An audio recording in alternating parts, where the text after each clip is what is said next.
cómo se tradujo en otro momento de la historia, en otro libro. Es un libro extraordinario. Y luego tengo todo el Nuevo Testamento con el texto griego. Ustedes saben que el idioma griego es un idioma tremendamente rico y a veces una palabra traducida no explica exactamente lo que se quiso decir en un principio. Entonces este es un volumen extraordinario porque antiguamente venían 6 volúmenes, en 6 tomos, pero ahora lo han hecho en uno solo y entonces se titula Comentario al texto griego al Nuevo Testamento.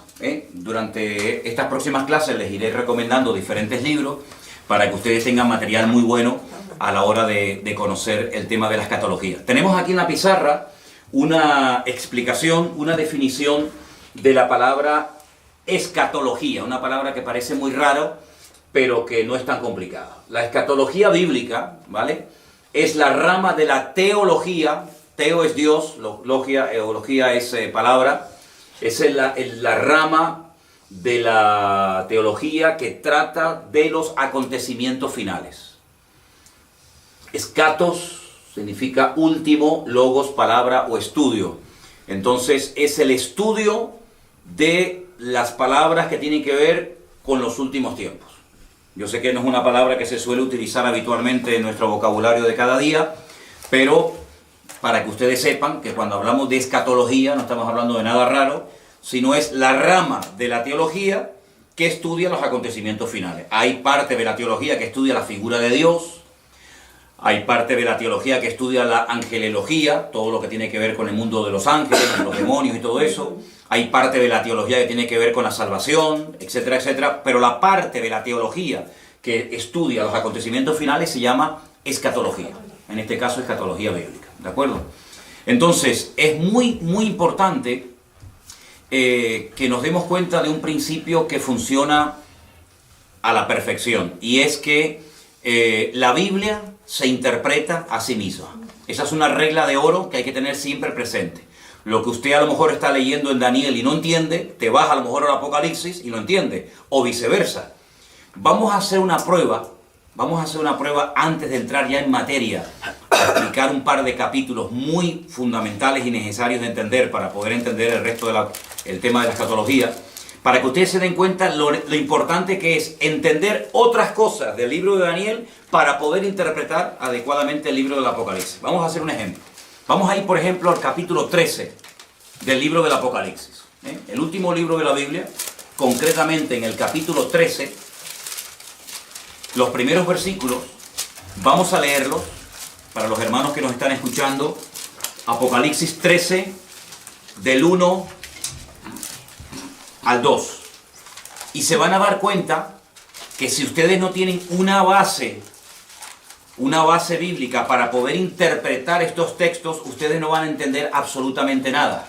Que es lo que les suele pasar a mucha gente.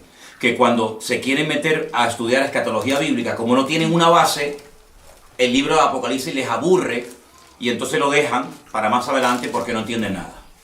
Apocalipsis 13:1 dice: me paré sobre la arena del mar y vi subir del mar una bestia. Fíjense el dato que nos da aquí. Tenía 7 cabezas y 10 cuernos. Y en sus cuernos 10 diademas. Y sobre sus cabezas un nombre blasfemo. La bestia que vi era semejante a un leopardo. Sus pies como de oso. Y su boca como boca de león. Y concluye el versículo 2 diciendo que el dragón le dio 3 cosas. Le dio poder, le dio su trono y le dio grande autoridad. Ahora, está bien claro que este animal no existe. No hay ningún animal que se parezca a un leopardo, pero que cuando observa sus pies es como un oso y cuando habla es como un león. Entonces uno dice, esto no se puede interpretar literalmente. Detrás de esto hay un lenguaje simbólico. Cada animal, cada cosa que aquí nos proporciona el texto tiene que significar algo, y como no sé lo que es ese algo, no entiendo el pasaje. Entonces lo que la gente hace es que lo descarta y ya digo, lo deja para más adelante. Entonces lo primero que vamos a estudiar esta tarde es la figura o la imagen del rey Nabucodonosor. Y nos vamos al capítulo 2 del libro de Daniel. Leí estos versículos de Apocalipsis 13 para que os deis cuenta que si ustedes no entienden el pasado, no pueden entender el futuro. Entonces, en Daniel capítulo 2 es un capítulo extraordinario porque nos habla acerca de un sueño que el rey de Babilonia, en este caso Nabucodonosor, tuvo. Y entonces él dice que él quería saber su interpretación. Pero cuando él se reúne con todos los magos, sátrapas y adivinos de su corte, él les dice algo. Quiero que ustedes me interpreten el sueño que he tenido. Quiero saber lo que significa. Pero lo primero que quiero es que me digan qué fue lo que soñé. Y cuando yo vea que ustedes han sido capaces de contarme lo que yo soñé, entonces yo sabré que ustedes son capaces de interpretarme el sueño. Claro, esto nunca se había pedido. Las personas que estaban a su alrededor en la corte le dijeron, pero rey, ¿cómo te vamos a interpretar el sueño si no nos lo cuentas? Cuéntanos el sueño y nosotros te diremos lo que significa. Y él dijo, de eso nada. Si no me cuentan el sueño y a continuación su interpretación, los mando a matar a todos. Daniel, que vivía en el palacio del rey Nabucodonosor, pidió tiempo. Dijo, bueno, dame tiempo, vamos a orar, a ver si el Señor me quiere interpretar o me quiere dar la interpretación y a continuación también el sueño que has tenido. Vamos a Daniel capítulo 2. Después de orar y de buscar al Señor intensamente en oración, el Señor le reveló a Daniel lo que había soñado y lo que significaba ese sueño. Estamos en Daniel capítulo 2, versículo 27. Daniel capítulo 2, versículo 27.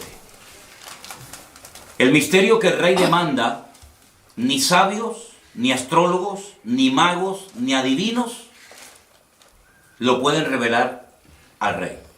Así de claro. Esto es imposible. Porque jamás en la historia había ocurrido que un rey quiere que le cuenten primeramente el sueño y después la interpretación. Pero hay un Dios en los cielos, el cual revela los misterios, y él le ha hecho saber al rey Nabucodonosor lo que ha de acontecer en los postreros días. He aquí tu sueño y las visiones que has tenido en tu cama. Versículo 29. Estando tú, oh rey, en tu cama, te vinieron pensamientos por saber lo que había de ser en lo porvenir. Y el que revela los misterios te mostró lo que ha de ser.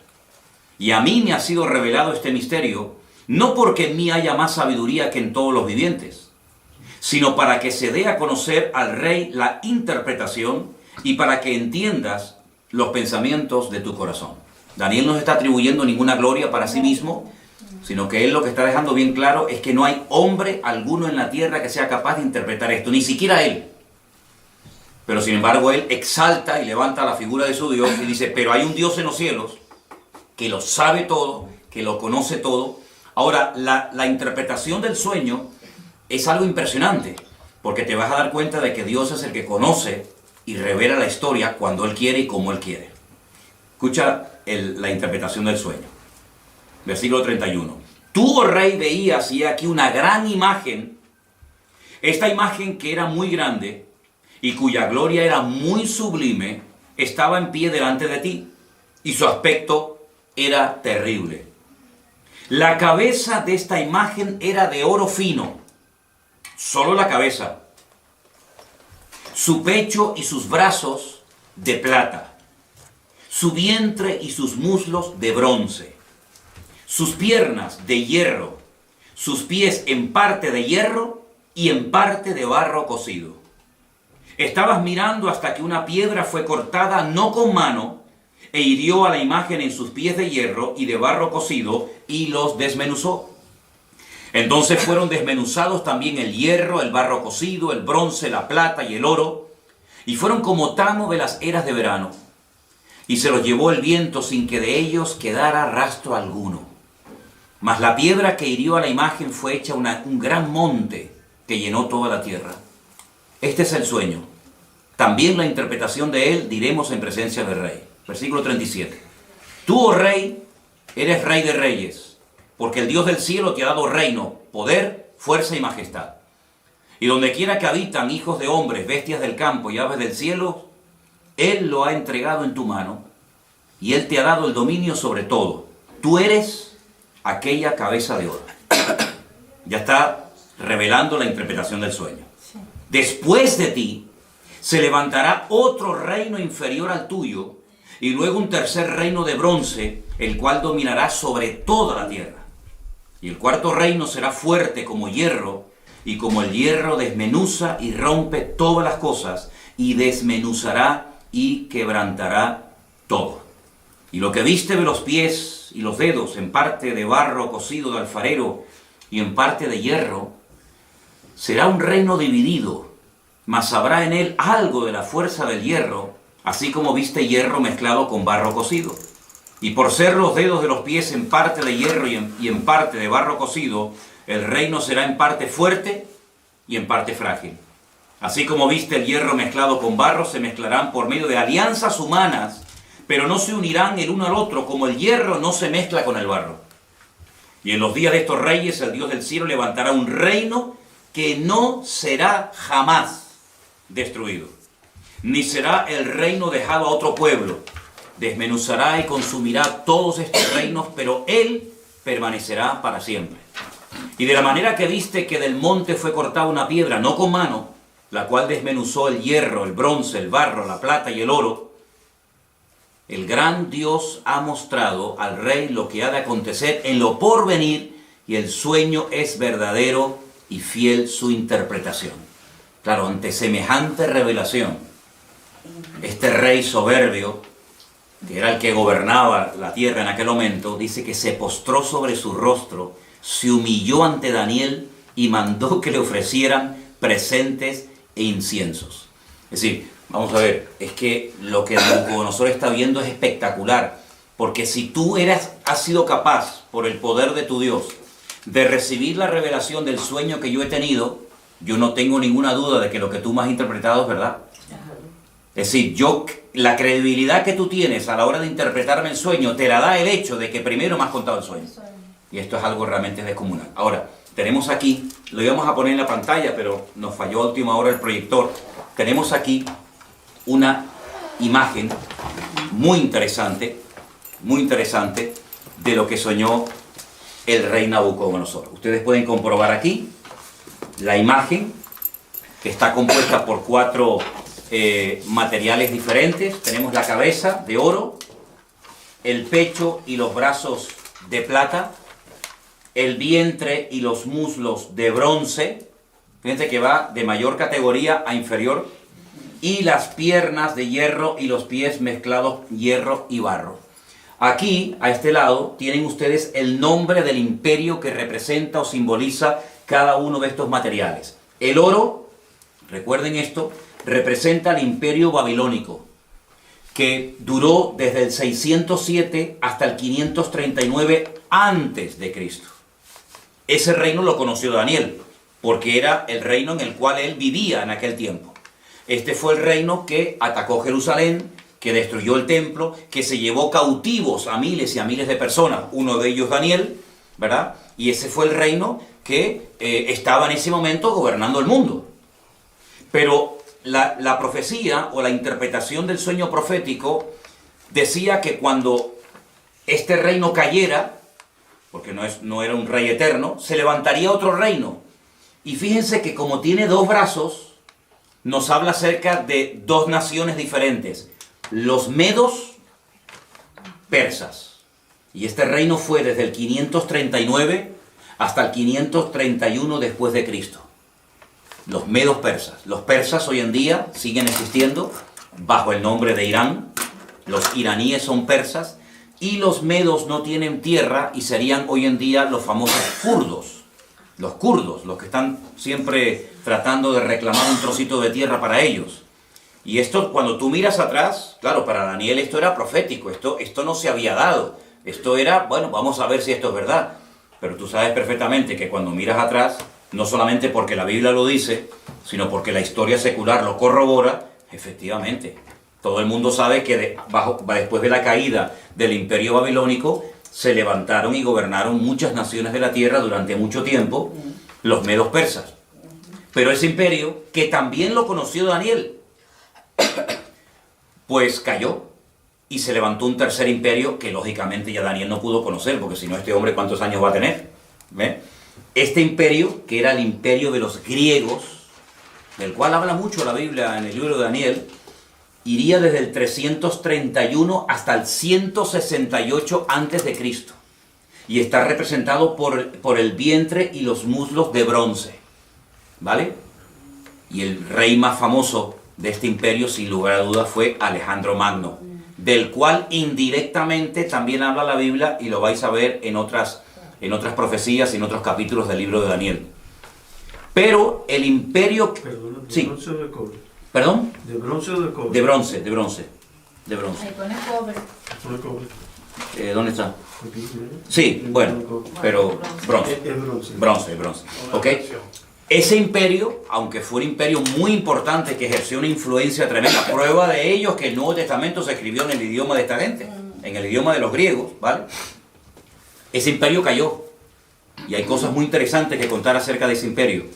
Y se levantó un cuarto imperio que está representado por las piernas de hierro, y fue un imperio que casi duró 1000 años. Ten en cuenta que de todos los miembros del cuerpo humano, el miembro más largo son las piernas. Y por eso las piernas representan al imperio romano. Pero hay dos piernas, y así como había dos brazos que representan a los medos y a los persas, también había dos partes del imperio romano muy importantes, Oriente y Occidente, ¿vale? La capital del imperio romano en Oriente, ¿cuál era? Constantinopla. Y la capital del imperio romano en Occidente era Roma, ¿vale? Este fue el imperio del Nuevo Testamento. Este es el imperio que conoció Cristo, que empezó en el 476 hasta el 900 y pico después de Cristo. De todos los 4 imperios que aquí se menciona en la Biblia, que iban a aparecer a lo largo de la historia de la humanidad, el único que encontramos en el Nuevo Testamento es el imperio de los romanos. Estos 3 ya habían desaparecido en la época de Cristo. El babilónico, el medo-persa y el griego ya no existían, aunque lógicamente dejaron mucho de su influencia, y bueno, todavía se pueden ver vestigios y ruinas y monumentos de estos imperios, pero que desaparecieron antes de Cristo. El Antiguo Testamento, la Tanaj, como se llama en hebreo, nos relata la historia del imperio babilónico, nos relata la historia del imperio medo-persa, pero no dice absolutamente nada del tercer imperio, que es el imperio de los griegos. No tenemos información en nuestras Biblias sobre el imperio griego. Pero en el Concilio de Trento, siglo XVI, ¿vale? Concilio de Trento, siglo XVI, la Iglesia Católica, a través del Papa de turno, decidió por su cuenta y libre albedrío, meterle 7 libros más al Antiguo Testamento. Y uno de esos libros, yo les recomiendo que lo lean. Se llama Primera de Macabeos y Segunda de Macabeos. Por eso si alguien te dice, oye, ¿por qué la Biblia de ustedes tiene 66 libros y la de los católicos tiene 72? ¿Es que ustedes le han quitado libros? No, es al revés. No es que nosotros le hayamos quitado libros, es que ustedes le han metido libros. Ustedes le han metido 7 libros más en el Concilio de Trento, siglo XVI. Esos libros, por ejemplo, se llaman Sabiduría, Judith, Tobías, Primera y Segunda de Macabeos, y esos libros de Primera y Segunda de Macabeos son la historia, son la historia de la influencia del imperio griego durante el tiempo que se dividió el imperio griego. Cuando Alejandro Magno se muere, pues se divide en 4, que ya hablaremos en su momento acerca de eso, y entonces el Antiguo Testamento termina contándonos la historia de los medos persas, pero claro, si tú estás estudiando esta profecía, tú dices, bueno, pero ¿y entonces los griegos? Es que el Antiguo Testamento no termina contándote la historia de los griegos. Y cuando empiezas el Nuevo Testamento ya te encuentras a los romanos, Poncio Pilato, el César de Roma, etcétera, etcétera. Entonces tú dices, ¿qué pasó con el tercero? Bueno, tú sabes, o debes saber, que entre el Antiguo Testamento y el Nuevo Testamento hay 400 años de silencio. donde no se cuenta nada, ¿vale? Y entonces por eso los griegos no aparecen en el Antiguo Testamento, pero estaba profetizado por el Señor de que habría un tercer imperio llamado el imperio de los griegos, de los macedonios, ¿de acuerdo? Entonces lo que tienen que aprenderse sí o sí de memoria, y no es tan complicado, son 8 palabras: oro, plata, bronce y hierro. Mira qué fácil: oro, plata, bronce y hierro. Babilonia, Medo-Persia, Grecia y Roma. Ya está. Con esos 4 materiales, ustedes saben que la interpretación del sueño del rey Nabucodonosor consistía en revelarle al rey Nabucodonosor la historia de 4 imperios que tendrían mucho que ver con el pueblo de Dios, tanto en el Antiguo como en el Nuevo Testamento. Podríamos contar cientos de cosas de cada uno de los imperios. Por ejemplo, este imperio, el babilónico, fue el que destruyó el primer templo, por ejemplo, ¿vale? Fue el segundo imperio, el de los medos persas, el que permitió la reconstrucción del segundo templo, por ejemplo, ¿verdad? Ahí está, en este segundo periodo, en este segundo templo, está la historia del famoso libro de Esther, donde está Asuero, donde está el rey Artajerjes, el rey Darío, ¿vale? El rey Ciro. Todo eso ocurre bajo el gobierno de los medos persas, el segundo imperio que hubo, ¿vale? Hay muchas cosas que se pueden contar acerca de cada uno de estos imperios. Fue el cuarto imperio el que, por así decirlo, inventó el sistema de muerte más despiadado y humillante del mundo, que es la crucifixión, y era el que estaba profetizado que emplearían con la figura de Cristo. Por eso el Mesías no podía haber nacido antes del Imperio Romano, porque prácticamente no existía la crucifixión, ¿vale? Fue el Imperio griego, con su cultura y su filosofía y su idioma tremendamente rico, el que utilizó el Señor para la traducción de la Biblia por primera vez. La primera vez que se tradujo la Biblia, el Antiguo Testamento, ¿vale? El Nuevo Testamento aún no estaba escrito, fue en el idioma griego. Y esa versión se conoce como la versión o la Biblia de la Septuaginta. Porque se llevaron a 70 intérpretes de la Biblia a la ciudad de Alejandría y allí se les pidió que tradujeran la Biblia. Y esa primera traducción se llamó la Biblia de la Septuaginta. ¿De acuerdo? Ahora bien, esta imagen fue un sueño que tuvo el rey Nabucodonosor. Ahora pueden entender ustedes la soberbia de este rey cuando le dice Daniel: tu reino es solamente la cabeza de oro. Pero cuando tu reino caiga, se levantará un segundo, un tercer y un cuarto imperio. Pero si ustedes siguen leyendo el libro de Daniel, se van a dar cuenta que en el capítulo 3, él manda a construir una imagen toda de oro, desde la cabeza hasta los pies. Como diciendo: yo no reconozco, yo no acepto, por mucho que se haya humillado y por mucho que haya reconocido que el Dios de Daniel era el verdadero. Hay un momento en el que él reflexiona y dice: ¿cómo? ¿Que va a haber un segundo imperio, un tercero y un cuarto? De eso nada. Él manda a construir una estatua de oro. Les voy a leer unos versículos simplemente del capítulo 3. El rey Nabucodonosor, verso 1, hizo una estatua de oro cuya altura era 60 codos, su anchura era de 6 codos, la levantó en el campo de Dura, en la provincia de Babilonia. Un atentado contra la revelación divina, como diciendo: toda la estatua va a ser de oro porque mi reino va a durar eternamente y para siempre.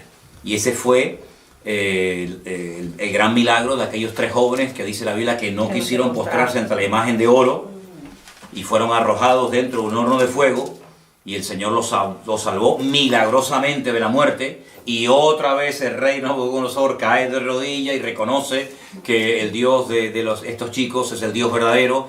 Pero bueno, vendrán otros momentos en los que demostrará su soberbia y su orgullo, porque a pesar de las cosas tremendas que está viendo, él sigue, como decimos aquí, R con su actitud, ¿no? De no querer reconocer las cosas. Entonces, queda claro la interpretación de este sueño, queda claro, ¿no? ¿Vale? Los 4 imperios ya forman parte de la historia, pero ¿qué es lo que ocurre? En el capítulo 2 del libro de Daniel es donde aparece este sueño con su correspondiente interpretación. Pero, a su vez, Daniel también tiene un sueño, en el capítulo 7. Entonces vamos al capítulo 7 del libro del profeta Daniel y vamos a leer algunos versículos en esta tarde. ¿Los hermanos de Bélgica nos están escuchando bien? Ok, perfecto. Les mandamos un saludito a todos los hermanos de Bélgica. Y a todos los que nos están viendo de muchas partes, hermanos de Estados Unidos y de México y de muchos lugares, que el Señor les bendiga a todos. Daniel capítulo 7. Y van a ver lo importante que es entender la interpretación de este sueño que tuvo Daniel para poder entender los primeros versículos que leímos en esta tarde de Apocalipsis capítulo 13, donde no se entendió nada, pero vais a ver qué importante. Daniel capítulo 7, voy a pedirles a algunos de ustedes que lea un versículo, yo leo el siguiente, pero tienen que leerlo fuerte porque estamos grabando, ¿de acuerdo? Daniel 7:1. En el primer año de Belsasar, rey de Babilonia, tuvo Daniel un sueño. ¿Ven? Ya no está Nabucodonosor como rey, ahora es Belsasar, pero sigue estando el reino de Babilonia. Tuvo un sueño y visiones de su cabeza mientras estaban en su lecho. Luego escribió el sueño y relató lo principal del asunto. ¿Alguien que lea el versículo 2? Daniel dijo: miraba yo en mi visión de noche, y he aquí que los 4 vientos del cielo combatían en el gran mar. Versículo 3 dice: y 4 bestias grandes diferentes la una de la otra subían del mar. La primera era como león y tenía alas de águila. Yo estaba mirando hasta que sus alas fueron arrancadas y fue levantada del suelo y se puso enhiesta sobre los pies a manera de hombre y le fue dado corazón de hombre. Versículo 5. Y aquí otra segunda bestia semejante a un oso, la cual se alzaba de un costado más que de otro. Tenía en su boca 3 costillas entre los dientes y le fue dicho así: levántate y devora mucha carne. Después de esto miré, y he aquí otra, semejante a un leopardo, con 4 alas de ave en sus espaldas. Tenía también esta bestia 4 cabezas, y le fue dado dominio. Después de esto miraba yo en las visiones de la noche, y aquí la 4ª bestia, espantosa y terrible en gran manera, fuerte, la cual tenía unos dientes grandes de hierro, devoraba y desmenuzaba, y las obras hollaba con sus pies, y era muy diferente de todas las bestias que vi antes de ella, y tenía 10 cuernos. Mientras yo contemplaba los cuernos, he aquí que otro cuerno pequeño salía entre ellos, y delante de él fueron arrancados 3 cuernos de los primeros. Y he aquí que este cuerno tenía ojos como de hombre, y una boca que hablaba grandes cosas. Estuve mirando hasta que fueron puestos tronos, y se sentó un anciano de días, cuyo vestido era blanco como la nieve, el pelo de su cabeza como lana limpia, su trono llama de fuego, y las ruedas del mismo fuego ardiente. Un río de fuego procedía y salía de delante de él. Millares de millares le servían, y millones de millones asistían delante de él. El juez se sentó, y los libros fueron abiertos.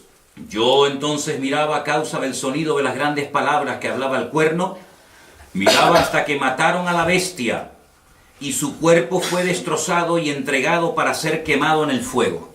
Había también quitado a las otras bestias su dominio, pero les había sido prolongada la vida hasta cierto tiempo. Estamos en el versículo 13. Ahora el 13. Miraba yo en la visión de la noche, y aquí con las nubes del cielo venía uno como hijo de hombre, que vino hasta el anciano de días, y le hicieron acercarse delante de él.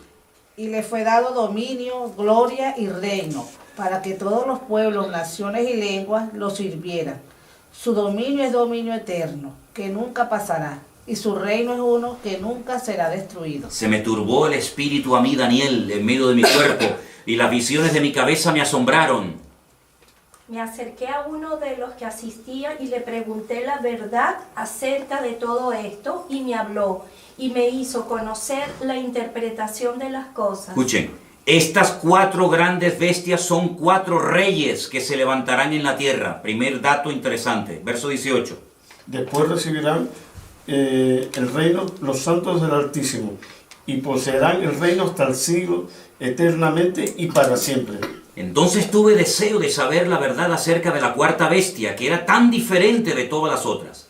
Espantosa en gran manera, tenía dientes de hierro, uñas de bronce, que devoraba y desmenuzaba, y las sobras hollaba con sus pies. Asimismo, acerca de los 10 cuernos que tenía en su cabeza y del otro que le había salido, delante del cual habían caído 3, y este mismo cuerno tenía ojos y boca que hablaba grandes cosas, y parecía más grande que sus compañeros. Y veía yo que este cuerno hacía guerra contra los santos y los vencía. Hasta que el anciano vino y se hizo justicia a los santos del Altísimo. Y llegó el tiempo y los santos recibieron el reino. Podríamos seguir leyendo todo el resto del capítulo, que no tiene desperdicio. Y creo que es bueno que lo leamos, porque lo que más le llamó la atención a Daniel fue la 4ª bestia. Sobre todo, ¿no? Dice que la 4ª bestia será un 4º reino en la tierra, el cual será diferente de todos los otros reinos. Y a toda la tierra devorará, trillará y desmenuzará. Despedazará, perdón. Y los 10 cuernos significan que de aquel reino se levantarán 10 reyes, y tras ellos se levantará otro, el cual será diferente de los primeros, y 3 reyes derribarán. Y hablará palabras contra el Altísimo, y a los santos del Altísimo quebrantará, y pensará en cambiar los tiempos y la ley, y serán entregados en su mano hasta tiempo, tiempos y medio tiempo. Pero se sentará el juez y le quitarán su dominio para que sea destruido y arruinado hasta el fin. Y que el reino y el dominio y la majestad de los reinos debajo de todo el cielo sea dado al pueblo de los santos del Altísimo, cuyo reino es reino eterno, y todos los dominios le servirán y le obedecerán. Aquí fue el fin de sus palabras. En cuanto a mí, Daniel, mis pensamientos me turbaron y mi rostro se demudó, pero guardé el asunto en mi corazón. Tremendo las visiones y los sueños que esta gente tenía, ¿verdad? Ya el primer sueño del rey Nabucodonosor quedó interpretado. Ahora vamos a interpretar, vamos a decir qué es lo que significan estas 4 bestias que ustedes tienen aquí en la imagen. No sé si se verán bien, porque depende de donde estén sentados, se ve mejor o peor. Primer animal que vio Daniel, un león con alas. Un león con alas. Segundo animal que ve, un oso con 3 costillas en la boca, y dice que está apoyado sobre una pierna más que de otro. Luego, ahí hay una falta de estabilidad tremenda. Tercer animal que ve, un leopardo con 4 cabezas. Y la 4ª bestia que ve, una cabeza, 10 cuernos, terrible, espantosa, destructiva,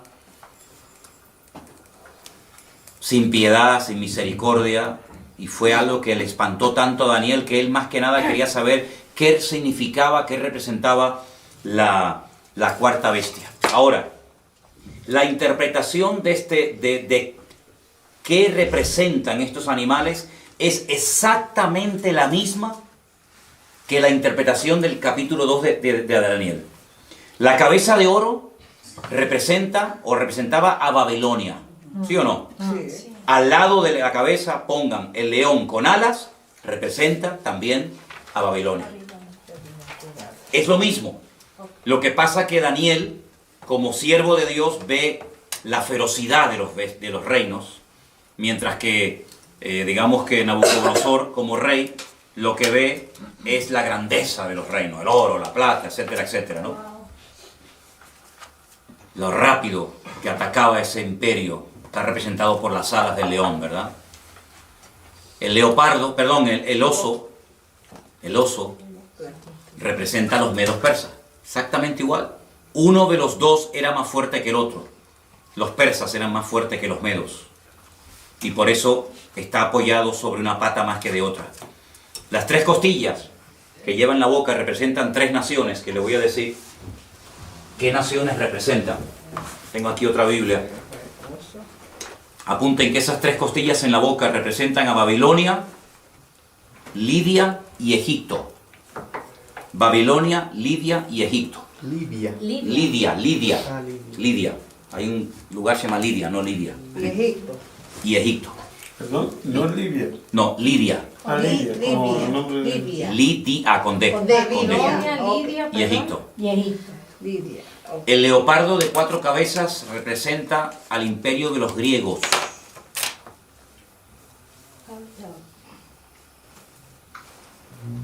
El imperio de los griegos.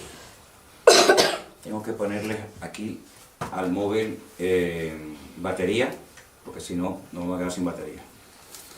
Un dato que les quiero dar, y apúntelo porque es muy importante tener en cuenta a la hora de querer interpretar correctamente la profecía. Las cabezas son imperios y los cuernos son naciones. Eso es un dato muy importante que tienen que tener en cuenta si quieren interpretar lo que es el tema profético. Las cabezas siempre son reinos y los cuernos, naciones. Naciones o pueblos. ¿Vale? ¿Ok? Y la cuarta bestia representa a Roma, el imperio romano. La de los 10 cuernos. 10 cuernos, pero una cabeza. Una cabeza. Exacto. Esa misma bestia la van a ver en el Apocalipsis con los 10 cuernos, pero con 7 cabezas, en vez de con una. ¿Vale? Ya explicaré por qué. Representa a Roma. A Roma.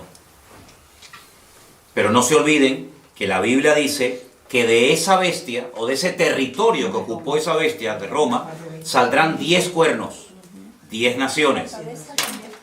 Y de esas 10 cuernos sale uno, que es lo que llaman el cuerno pequeño, que hablaba blasfemias contra los santos del Altísimo, que le hacía guerra a los santos del Altísimo y los vencía. Ahora, en ese momento, los santos del Altísimo no eran los cristianos. La iglesia ni existía. La iglesia ni había nacido. Estamos cientos de años antes de Cristo, ¿vale? Por lo tanto, está haciendo una referencia directa a los ataques que recibirían los santos en aquel momento, que era el pueblo de Israel, ¿vale? Para saber ubicar cada cosa en su sitio. Entonces tenemos que el oro y el león con alas es Babilonia. Es lo mismo, Sí. pero visto desde 2 puntos de vista diferentes. Uno como estadista, que es lo que era el rey Nabucodonosor, otro como profeta. El leopardo, perdón, el oso es medo-persa, exactamente igual que la plata. Ajá. La plata del pecho y lo de los brazos. El bronce, que representa a los griegos, está representado por el leopardo de 4 cabezas. ¿Por qué? Porque cuando muere Alejandro Magno, su imperio se divide en 4. Apunten estos 4 nombres, son un nombre un poquito raro, pero es bueno que los anoten. Lisimaco, Seleuco, Ptolomeo y Casandro. Lisimaco, repito, sí, voy despacio, perdón. Lisimaco, me hacen así los hermanos, me hacen así. Lisimaco, Seleuco, Ptolomeo y Casandro. ¿Eso qué era? Eso eran los 4 generales que se repartieron el territorio que le perteneció a Alejandro Magno, que muere a la edad de 30 años cuando él intenta reconstruir la ciudad de Babilonia. ¿Ok? ¿Puedes repetir el tercero? A ver, Ptolomeo. Ptolomeo, Casandro, Seleuco, No, Silima. Silimaco, sí, pero Ptolomeo, Casandro, Seleuco y Lisimaco. Recuerden ese nombre Seleuco, porque ustedes van a oír mucho del imperio griego, que tiene que ver mucho con Israel, de los famosos seleucidas. Los seleucidas, cuando ustedes vayan a leer en la Biblia católica esos libros de historia de Israel que le añadieron, como dije antes, en el siglo XVI, Concilio de Trento, al Antiguo Testamento, ustedes van a encontrar un personaje terrible, llamado Antíoco Epifanes. Ese era un seleucida, porque el imperio romano se dividió en 4 y la parte que a él le correspondió era la parte que conocemos hoy en día como Israel. Y este es el que coge un cerdo y lo sacrifica en el altar en el templo de Jerusalén. Porque podríamos hablar mucho, largo y tendido, acerca de las estrategias de estos 4 imperios. Por ejemplo, el primero destruyó el templo. Él no quería que hubiera ningún templo más que el de ellos. Pero el segundo imperio manda a construir el templo. El tercer imperio no lo destruye, pero lo profana. Y el cuarto imperio lo vuelve a destruir. Entonces son las distintas estrategias de Satanás a lo largo de la historia, de cómo él ataca al pueblo de Dios. Uno lo destruye, a otro intenta que se asimilen a la cultura de los griegos. De hecho, el templo en la época de los griegos se había convertido en una especie de gimnasio, donde tenían sus ídolos y sus estatuas, ¿te dan cuenta? Entonces todo esto es muy interesante que lo sepa. Y la cuarta bestia es nada más y nada menos que Roma, ¿sí? Vamos a ponerles aquí, los hermanos, para que sigan viendo el estudio, ¿ok? De acuerdo. Les voy a poner aquí una imagen. Aquí tienen ustedes, por ejemplo, ¿ves? Al oso, ¿veis? El oso con las 3 costillas en la boca representa a los medos persas, ¿sí? Vamos a ver si puedo ponerles otras imágenes, porque a veces, como dice el refrán, una imagen vale más que 1000 palabras, ¿no? Tenemos, por ejemplo, miren esta imagen de este... Aquí tenemos el león con las alas. ¿Quién era el león con las alas? Babilonia, ahí lo tenemos. Bueno, en algunos lugares, aquí en Santa Cruz, hay edificios que en lo alto tienen un león con alas. De hecho, hay una compañía de seguros. Hay una compañía de seguros que su símbolo es el león con alas. Y hay edificios de los antiguos masones en Santa Cruz de Tenerife que aparecen en las fachadas y en las azoteas leones con alas, porque se identifican con el imperio de Babilonia. La palabra Babilonia viene de Babel, que significa confusión. Esa famosa torre de Babel, allí se estaba construyendo. ¿Y cuál era la capital en aquel tiempo de esta gente? Pues era Nínive, a donde quería mandar el Señor a su siervo, el profeta Jonás, ¿no? Entonces, vamos a ir otra vez a Apocalipsis capítulo 13 y vamos a cambiar las palabras que aparecen ahí por los nombres de los imperios. Y vas a ver cómo lo vas a entender ahora perfectamente. Al principio, Apocalipsis 13, 1 y 2, lo leímos y nadie entendió nada. Ahora vas a ver que lo vas a entender perfectamente con esta pequeña explicación que te he dado. ¿Alguien que me lea los 2 primeros versículos, por favor? Me paré sobre la arena del mar y vi subir del mar una bestia que tenía 7 cabezas y 10 cuernos, y en sus cuernos 10 diademas y sobre sus cabezas un nombre blasfemo. Ok, ahora vamos a sustituir el nombre de los animales por los imperios que representan. Vuélvelo a leer otra vez, por favor. Ustedes allí en Bélgica y los hermanos que nos ven por ahí, inténtenlo hacer en casa, pero cambiando el nombre del animal y sustituyéndolo por el imperio que representa o simboliza. Ok, otra vez. Me paré sobre la arena del mar y vi subir del mar una bestia.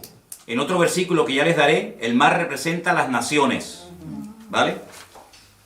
Tenía 7 cabezas, 10 cuernos. En sus cuernos 10 diademas, sobre sus cabezas un nombre blasfemo. Y la bestia que vi era semejante a... Un leopardo. ¿Y quién es el leopardo? El imperio griego. Griego. Al tercero. La bestia que vi era semejante, se parecía a un griego. Sus pies, es decir, la forma como se movía, la forma como actuaba, era como de un persa, de un medo persa. Y la forma como hablaba o se comunicaba o se expresaba como un babilónico. Entonces hay una mezcla, porque ven que el león es Babilonia, el leopardo es Grecia, el oso son los medos persas y la bestia es Roma. Pero ahora ya no es un animal el que representa un imperio, sino que ahora es una mezcla, lo que representa a esta última bestia, y esta bestia de la cual se está hablando aquí en Apocalipsis 13, es el anticristo. En Apocalipsis capítulo 13, ya lo estudiaremos en su momento, se habla de dos personajes. Una bestia, que es el anticristo, y otra bestia, que es el falso profeta. Otro personaje completamente diferente. Digamos que el anticristo va por la línea política, es el político de turno, el que gobierna, y el falso profeta es el que se encarga, digamos, de lo religioso, de lo espiritual, por decirlo de alguna manera. Entonces uno dice, bueno, si el anticristo, o la bestia, como se lo llama en el Apocalipsis, es semejante a un leopardo o a un griego, uno tiene que indagar y estudiar fuera de la Biblia cómo era el estilo de vida de la gente griega. Y uno dice, era gente que le daba una importancia tremenda al aspecto físico. Miren la cantidad, yo no sé en otros países, pero alrededor de nuestra iglesia hay 7 gimnasios y todos llenos. Es decir, es un hombre que le va a dar una importancia tremenda a la imagen, al aspecto físico. Es interesante. Una persona que se va a cuidar, una persona que va a dar una imagen atractiva, una imagen llamativa, porque así eran los griegos, se cuidaban hasta decir basta. Pero cuidado porque eran bisexuales la mayoría de los griegos, les gustaba tanto las mujeres, como los hombres, como los niños, como los animales, como lo que apareciera. Estamos viviendo en unos tiempos donde hoy en día hay mucha gente que dice, no, a mí me gustan las mujeres, me gustan los hombres, terrible. Eran hedonistas, es decir, el placer como meta, el placer como objetivo, pasarlo bien, disfrutar de la vida, sean drogas, sea sexo, sea lo que sea, así eran los griegos. Eran gente culta, la cuna de toda la filosofía tiene su origen en Grecia, eran gente culta, no eran estúpidos, no eran ignorantes, eran gente culta. Luego sabían expresarse, sabían hablar. Lean los discursos ustedes de Platón, de Aristóteles, de Sócrates, eso es alucinante, la riqueza del vocabulario, ¿verdad? La demagogia que utilizaba aquella gente, la oratoria que tenían, todo eso lo va a tener este tipo, ¿verdad? Porque se va a parecer a un griego. Pero además dice que sus pies, su forma de actuar, era como de un oso. Y los osos son los persas. Claro. Oigan hablar ustedes a los persas, te cautivan. Hablan así, muy suave. Calmado. No es como los árabes que hablan muy brusco, muy cerrado, muy bruto el idioma, ¿no? El persa es muy suave en su forma de hablar, muy tranquilo, te cautiva. ¿No han visto los gatitos persas, lo lindos que son? Son así los persas, son cautivadores, son seductores, te atrapan, su forma de ser es impresionante. Pero dice la Biblia que su boca es como la de un león, destructivos a más no poder. Entonces te das cuenta que es una mezcla de culturas, es una mezcla de pueblos, de influencias del pasado. Te das cuenta lo importante que es saber lo que significan los animales del Antiguo Testamento, claro. Porque si no, no te enteras a la hora de interpretar el Nuevo. Pero hay un dato muy importante. La última parte del versículo 2 dice que el dragón, y el dragón en la Biblia, ¿quién es? Satanás. Es uno de los muchos nombres que recibe Satanás en la Biblia. Dragón, Satanás, diablo, serpiente antigua, etc. El dragón o Satanás le dio poder, su trono, una sede de gobierno y grande autoridad. Sería interesante preguntarnos dónde está la sede de gobierno mundial, o por lo menos europea, de Satanás hoy en día. Porque cuando estudiemos las iglesias del Apocalipsis, ustedes van a ver que hay un mensaje a una iglesia, y a esa iglesia le dice el Señor, yo sé dónde ustedes tienen su congregación. Ustedes tienen la iglesia, ustedes se congregan donde hoy por hoy Satanás tiene su trono. Pero Satanás no tiene hoy en día su trono allí. Entonces tú te vas a dar cuenta de que las naciones que se van a unir en los últimos tiempos para apoyar al anticristo son naciones que surgen del antiguo territorio del Imperio Romano. Y entonces uno tiene que estudiar la historia y preguntarse, ¿y los romanos qué parte del mundo conquistaron? ¿América? No. ¿Oceanía? Tampoco. Los romanos conquistaron toda Europa todo el norte de África y Oriente Medio. Por eso ven dos piernas, porque una pierna representa un continente y la otra pierna representa la otra parte, África y Occidente.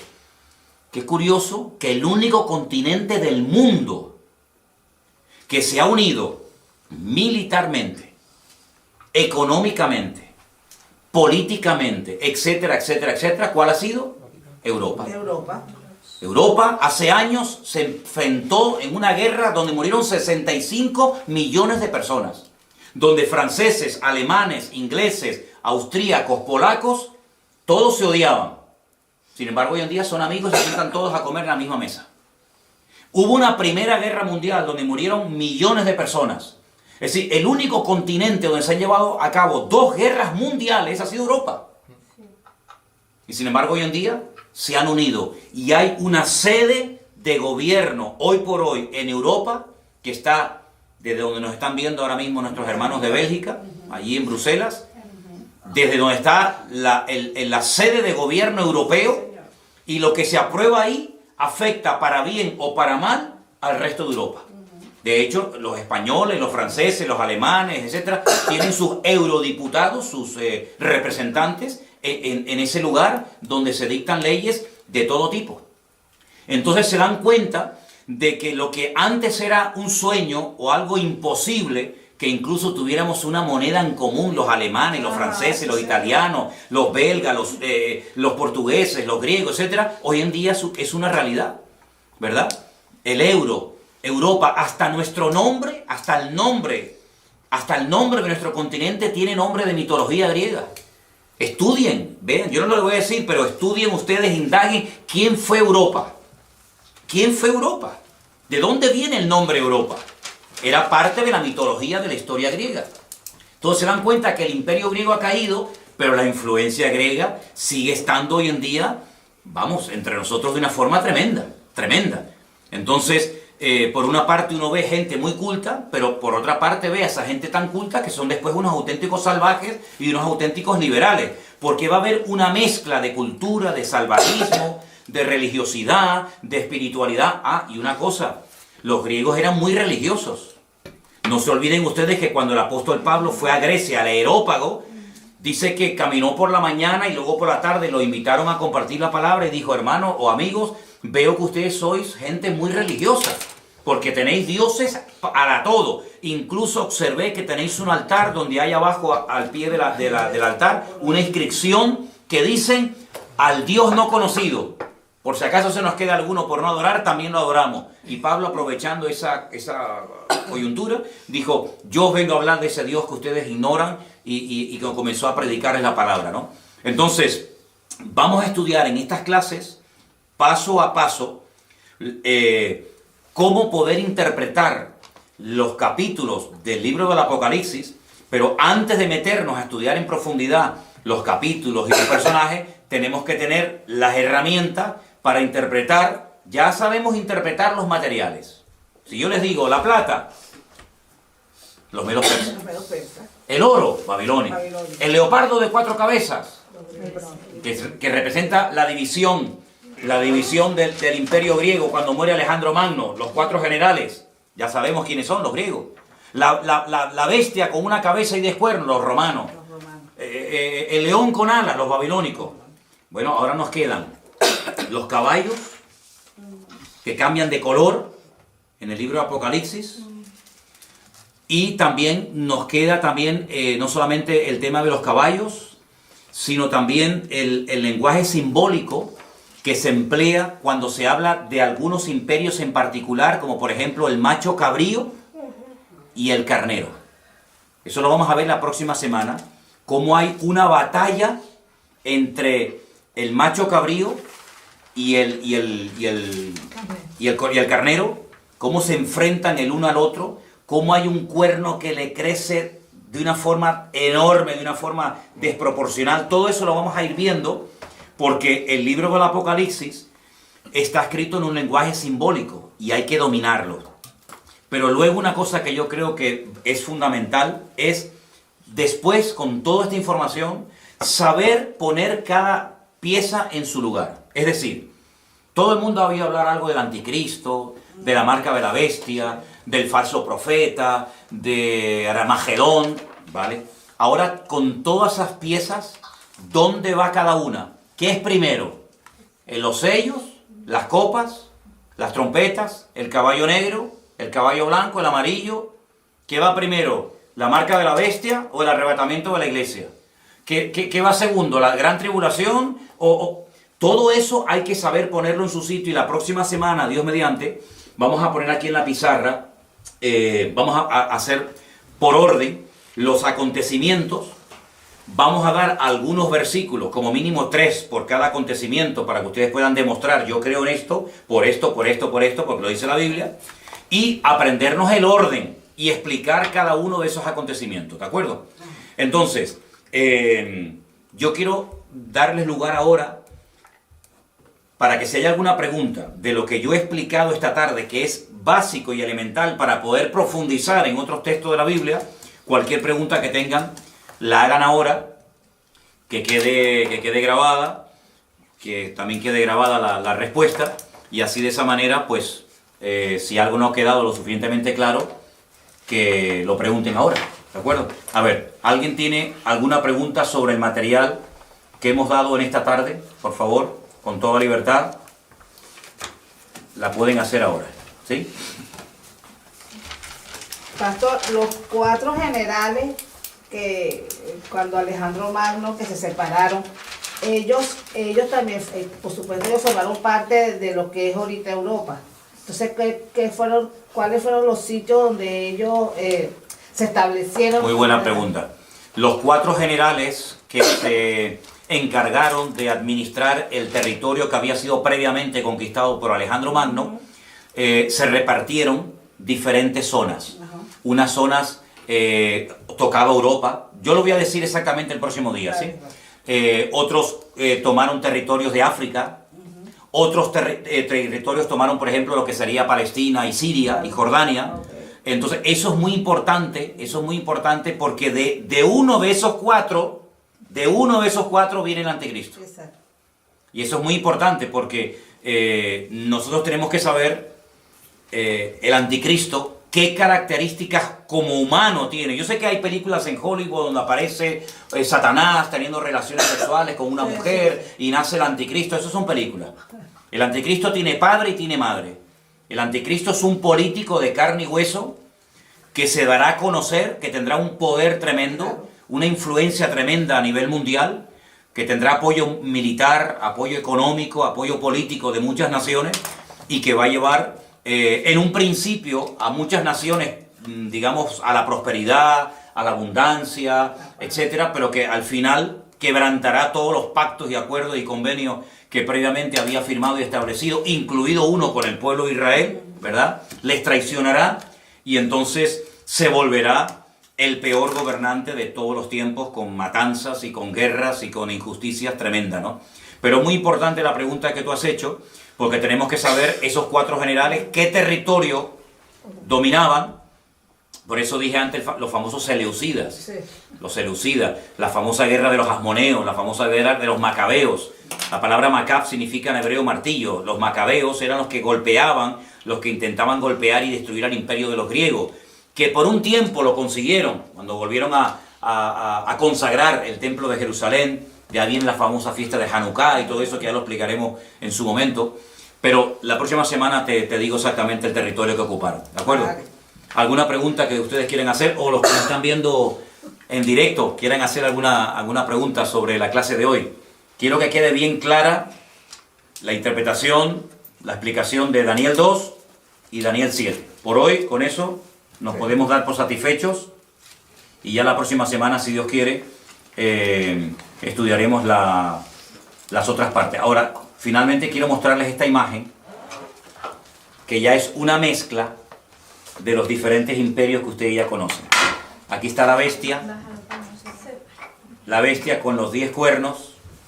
Ven que tiene algo del oso, ven que tiene algo del leopardo, ven que tiene algo del león. Es una forma simbólica de describir la naturaleza y la esencia de este personaje siniestro llamado el anticristo. ¿vale? A través de figuras de animales te dice cómo es esta persona, ¿vale? Dime. Sí, o sea, eso es el anticristo. Esto es simplemente una imagen, una representación de cómo va a ser. El anticristo es un ser humano, con nombre, apellido, con pasaporte, con huellas digitales, con padre, con madre, todo. Lo que pasa, ¿cómo describir a ese personaje? ¿Cómo podemos describir su forma de actuar, su forma de pensar, su forma de reaccionar? Bueno, pues a través de aquellos animales que en el Antiguo Testamento representaban imperios que existieron, y entonces se hace una especie de mezcla de esos animales para describir cómo es su naturaleza como persona. ¿Sí? ¿Quedó claro? ¿Sí? ¿Ok? ¿Alguna pregunta más? La otra bestia y el dragón irán por separado, pero tendrán, claro, estarán interconexionados con... Totalmente. Con la misma... Sí, la primera bestia del Apocalipsis 13, que surge del mar, dice en el versículo 1, vi subir del mar una bestia, y la describe. La otra, la del versículo 11, dice, después vi otra bestia que subía de la tierra, y tenía cuernos semejantes a los de un cordero, pero hablaba como un dragón. Son dos bestias diferentes, pero están, vamos, totalmente unidas, vinculadas, se apoyan mutuamente, porque dice que esta bestia, el falso profeta, como se le llama, hace que adoren y que sigan a la primera bestia, pero lo curioso es que después la primera bestia destruye a la segunda bestia. Primero se apoyan y luego se matan entre ellos, que es lo que muchas veces hemos visto. Los cananeos, aquellas 7 naciones de Canaán, eran los filisteos, los amorreos, en fin, todas las naciones se odiaban, se mataban entre ellos, pero cuando tenían un enemigo en común, se unían para hacer fuerza, para pelear contra Israel, pero luego después entre ellos se mataban, y entre ellos se odiaban, ¿no? Como por ejemplo pasa hoy en día en el mundo árabe, que se odian entre ellos, se matan entre ellos, pero luego cuando tienen que pelear con un enemigo más poderoso que ellos, se unen, pero es como el barro con el hierro, que dice que así como no pega, se quieren unir naciones que tienen un enemigo en común, pero en el fondo no dejan de odiarse, ¿no? Y de matarse el uno al otro, ¿no? Tremendo. ¿Vale? Y por ejemplo, sí. En este caso, ahora se va a firmar el 14 de mayo, que se cumple justamente el tiempo de independencia de creación de Israel, este movimiento ecuménico que se está haciendo con que se quiere firmar ahora en mayo con el Papa, el Vaticano.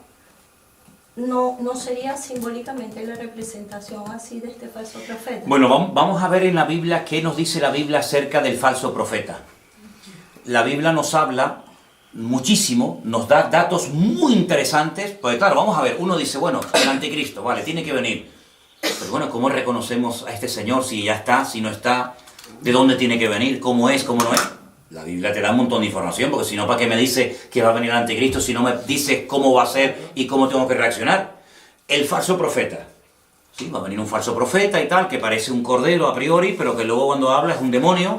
Pero ¿cómo puedo reconocerlo? La Biblia nos da unos datos hasta de cómo se visten, hasta de cómo se van a vestir, cómo van a actuar. Entonces, claro, con todos esos datos, tú los analizas y comienzas a descartar. Bueno, estas características las cumple, por ejemplo, este sector o esta religión, ¿sí o no? No, entonces esto no puede ser. ¿Y estas características pegan con esta religión? Pues no. ¿Y estas características que me dice aquí la Biblia pegan con esta? Dice, ostras, pues sí, pega muchísimo. Porque además te dice hasta dónde va a tener su sede de gobierno. Exacto. ¿Desde dónde van a gobernar? Entonces, claro, ante estos datos, uno que vamos a suponer que uno es imparcial, ¿no? Y uno dice, bueno, yo quiero saber, ¿esta gente quiénes son? Pues tengo que coger a los budistas, tengo que coger a los musulmanes, tengo que coger a los hinduistas, tengo que coger a los católicos, tengo que coger a todo el mundo, y por descarte tengo que ir seleccionando y diciendo, bueno, pues las características que me proporciona la Biblia pegan más con esta gente que con aquellos. Entonces todo eso lo vamos a ver porque la Biblia, y sobre todo el Apocalipsis, se escribió para darnos información, no para confundir. Claro. Darnos información en un lenguaje simbólico, pero que cuando tenemos las herramientas, como ustedes ya hoy pueden interpretar el Apocalipsis capítulo 13 muchísimo mejor que hace una hora. ¿Por qué? Porque ya sabes lo que representan los animales. Hace una hora no tenías a lo mejor ni idea. Pues cada semana tú vas a tener un montón de datos. Es como una plantilla, ¿no? Yo la pongo encima del texto y digo, el dragón significa esto, la bestia significa lo otro. Y te vas a dar cuenta de que vas a disfrutar porque ahora sí que lo entiendo. Ahora sí que lo entiendo. ¿Y el anticristo y falso profeta que será musulmán? No se sabe si es de religión, europeo. Vamos a verlo. Sí, la Biblia lo dice. Como también dice que una de las señales será que se unirán 4 potencias y una de ellas desaparecerá, será convertida a polvo. Yo lo puedo traerlo más claro, pues. Bueno, de lo que hemos leído esta tarde habla de 4 imperios que se levantarían, que finalmente serían destruidos y al final se levantaría un imperio eterno. Y claro, uno se pregunta, ¿y el imperio eterno cuál es? ¿El que no va a ser destruido nunca? Años diciendo, Señor, una de las señales va a ser que cuando se empiezan a unir 4 potencias, esas potencias, ¿cuál será? No, más de 4 se van a unir, porque todavía no hemos entrado. Claro, es que ustedes quieren saber todo de golpe. Pero cuando vayamos, por ejemplo, al libro del profeta Ezequiel, claro, falta para eso. El profeta Ezequiel te habla de God, Magog, Mesed y Tubal. Porque estamos hablando de bestias, estamos hablando de animales.